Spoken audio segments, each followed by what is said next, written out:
Para nuestra entrega de laboratorio 3 o nuestro proyecto final de curso de Sistemas de Control 1, se pretende integrar y afianzar todos los conocimientos adquiridos durante el mismo.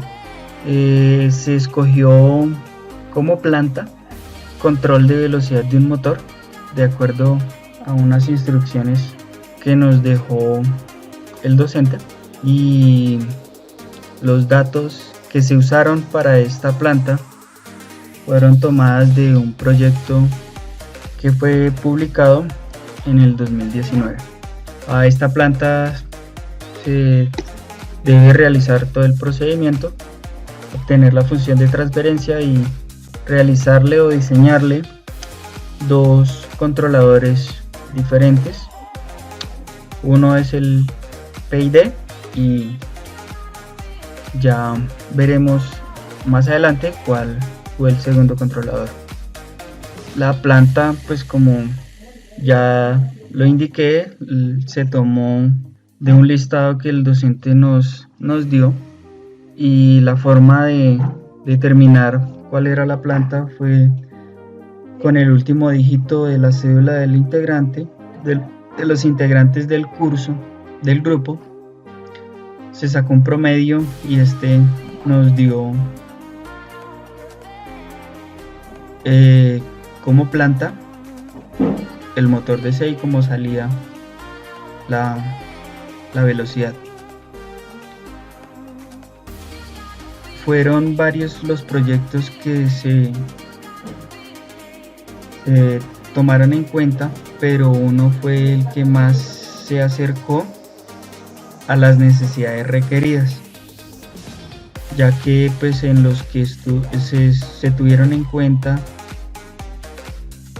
habían unos mucho más complejos de los que lo necesitábamos, ya que manejaban troqueladores y otros estaban siendo, digamos, manejados por una señal PWM mediante microcontroladores o mediante PLCs. El trabajo que se ajustaba más a nuestras necesidades fue un artículo científico de la Universidad de San Antonio de Abad del Cusco, que lleva como título Control de velocidad de control de motor DC. Este trabajo fue publicado el 2019 y dentro de este trabajo encontramos las características del motor, que fueron las que se usaron para realizar la planta. Estas características de este motor se encuentran en la página 6 del circuito. El modelamiento, se tuvo la imagen de este circuito de la figura 3 y este sería el circuito montado en Simulink en la figura 4 con librerías de Cinescape. Al inicio pues era una planta en lazo abierto. Como sensor se toma un taco generador que tiene las mismas características del motor, y su salida implementamos un divisor de tensión para tener un rango de 0 a 5 voltios en su salida, al igual que en el ingreso, en el ingreso, que es el voltaje de referencia, que también se maneja de 0 a 5 voltios. Una vez que se montó la planta en el Simulink, se obtuvieron las gráficas. Cada una de estas gráficas en orden descendente. Tenemos el taco generador, que como lo dije pues fue el que se usó como sensor, ya por sus características, que es muy fácil de implementar y de manipular el rango. Luego se tiene la referencia del motor. Posteriormente del PWM y finalmente pues la salida, el voltaje de referencia. En esta imagen, en la figura 6, ya se tiene consolidado las cuatro gráficas, perdón, que se tenía en la imagen 5. De acuerdo a la gráfica pues tomada, podemos determinar que es una planta estable y críticamente amortiguada.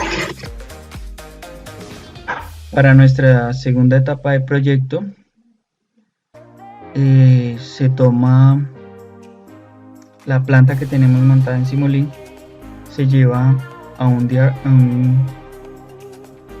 bloque de funciones y se le aplica una señal paso para tomar unos datos que se requieren para la identificación y posteriormente hallar la función de transferencia. Una vez se aplicó la señal paso mediante el scope, nos arroja una tabla de valores con una serie de columnas que detallan el muestreo que se tomó. Esta tabla contenía 268.690 datos. Para el manejo que se le iba a dar, pues consideramos que eran demasiados datos y era un poco más complejo de manejar, y la solución para esta dificultad o este inconveniente fue usar el comando redsample de MATLAB, que lo que hace es hacer un remuestreo y toma unos valores predeterminados. Una vez que se aplicó el redsample con una frecuencia de 50, el software nos toma 2500 valores más 1, que es el cero inicial. Ya con esta cantidad de datos o de valores realizamos la gráfica a la respuesta al escalón, y la que se encuentra en la gráfica 11 es la respuesta de nuestro escalón. Ya con esta gráfica podemos por medio de dos métodos, que es el método Smith y el método de Eden, podemos sacar la función de transferencia de nuestra planta. Pero pues estos dos métodos se explicarán con un poco más de detalles a continuación. A continuación se muestra el circuito para el controlador por red de atraso que es escogido para el control de la planta con motor DC, el cual consta de dos amplificadores operacionales con un área de control y un inversor para que la señal sea entregada al derecho. De acuerdo a los criterios se asigna un valor entre 0 y 1, un valor A de 0.078 que fue el que cumplió con los criterios para que dicho controlador se comportara de la manera en la que se solicitaba, de los cuales se encontró un valor de 1, 3, y basado en las ecuaciones de amplificadores operacionales propuestas en el libro de Ogata, encontramos un valor R1 de 5K, un valor R2 de 10K, un primer capacitor de 4.7 nanofaradios y un controlador, un capacitor C2 de 300 microfaradios, en los cuales la función de transferencia de la planta en amplificadores operacionales nos da que un voltaje de salida sobre un voltaje de entrada igual a menos la resistencia 2 sobre la resistencia 1 por 1 más la resistencia 1 por el condensador 1 en términos de la frecuencia, y sobre 1 más R2 por C2 en términos de la frecuencia. A continuación se muestra el diagrama del circuito en bloques de Cinescape y bloques de Simulink simultáneamente, con una gráfica obtenida en el scope de Simulink. Allí se puede ver el circuito como tal de la red de atraso, que se dirige al bloque que es la planta donde se encuentra el motor DC, y con unos, aquí podemos ver el motor DC con una entrada del PWM, una fuente, y el tacómetro finalmente.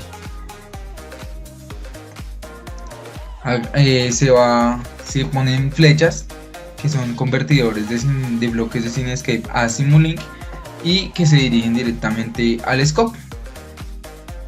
Damos play a la simulación, abrimos el scope y nos va a arrojar la gráfica donde la señal azul es la entrada de escalón de 5 voltios y la amarilla es la respuesta de la planta una vez ya controlada con la red de atraso y enlazo cerrado. Entonces vamos a esperar a que llegue al estado estacionario y verificamos su señal de error. Podemos ver que el voltaje entregado finalmente es de 4.774 voltios, es decir que tiene un margen de error de más o menos el 0.3%. A continuación vamos a modificar el voltaje de entrada del escalón a 3 voltios para verificar cómo es la respuesta de este controlador con dicho voltaje, ya que el rango de variación de entrada es de entre 0 y 5 voltios. Entonces en la gráfica la respuesta del escalón 3, vamos a verificar cuándo nos responde. Podemos ver que el valor final que entrega es de 2.73 voltios, es decir que también guarda un margen de error de 0.3%, lo que significa que el controlador responde bien a las variaciones de entrada.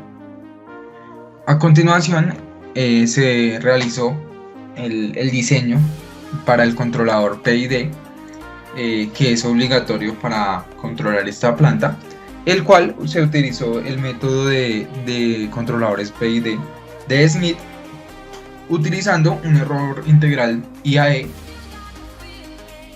donde en la gráfica, en la tabla verde de continuación, se muestra cómo se halla el valor KC, cómo se halla el valor TI, el valor TD, con datos como el tiempo muerto y el tau que se encontraron previamente en el informe 2 de este proyecto, y los valores A1, B1, A2, B2, A3 y B3 que propone el método de IAE de Smith,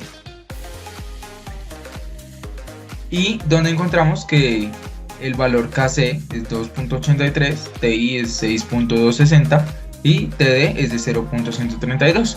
A continuación se muestra la gráfica como se mostró en el anterior controlador, en bloques de Cinescape, el controlador PID, y en bloques de Simulink, graficado en el scope de Simulink. Para el siguiente controlador que vamos a usar es un controlador PID, el cual tenemos acá. Tenemos nuestra parte integral, nuestra parte derivativa y nuestra parte proporcional, el cual pues el cálculo de resistencia lo hicimos de la siguiente manera, donde pues ya teniendo nuestro valor de KP, que fue de 2.83, como lo explicamos anteriormente, tenemos nuestra resistencia 13 por la resistencia 11 sobre la resistencia 8 por la resistencia 12. Usando resistencia de referencia de 10 kiloohmios, tenemos que nuestra R8 se simplifica con R11, teniendo que KP es igual a R13 por R12. Y teniendo esto ya podemos hallar nuestra R12, y nos da un valor de 3.5 kiloohmios. Con nuestro tiempo de integración, que nos dio de 6.26 segundos, hallamos nuestra R3, y igualmente pues simplificamos R9 con R8 porque usamos resistencia de referencia de 10 kiloohmios. Nuestro condensador fue de 4.7 nanofaradios, el cual utilizamos para que fuera más fácil los cálculos. Y nuestra R3 nos da de 133.191 megaohmios. Con nuestro tiempo de derivación hallamos R6, la cual nos da un valor de 28.08 megaohmios. Igualmente usamos un condensador de 4.7 nanofaradios. Ya con estos valores, pues como pueden ver, nuestro condensador es de 4.7, los dos condensadores, C1 y C2, y nuestras resistencias que varían, que son R6, R3 y R12. Nuestra R3 de 133.191 megaohmios. Y ya con estos valores pues podemos simular nuestro controlador PID. Cuando empieza la salida de la planta, le hacemos un cambio de signo para que se efectúe la resta.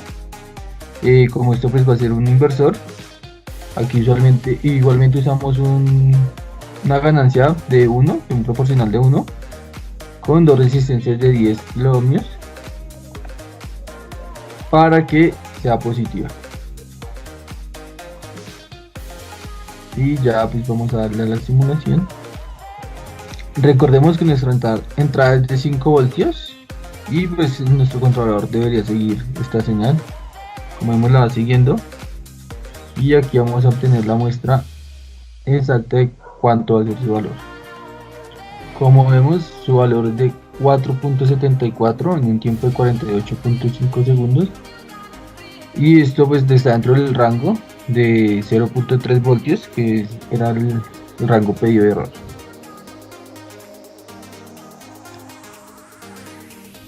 Ahora vamos a modificar este valor por 3 voltios para ver cómo es el comportamiento del controlador, y vamos a verificar el comportamiento.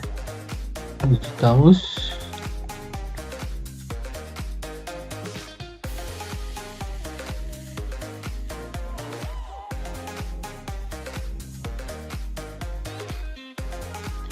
Y como vemos, en un tiempo de 49 segundos, nuestro valor final es de 2.79. Igualmente pues está dentro del rango de los 0.3 voltios, más o menos 0.3 voltios, lo cual pues comprueba que nuestro controlador está funcionando en cualquier rango de 0 a 5 voltios.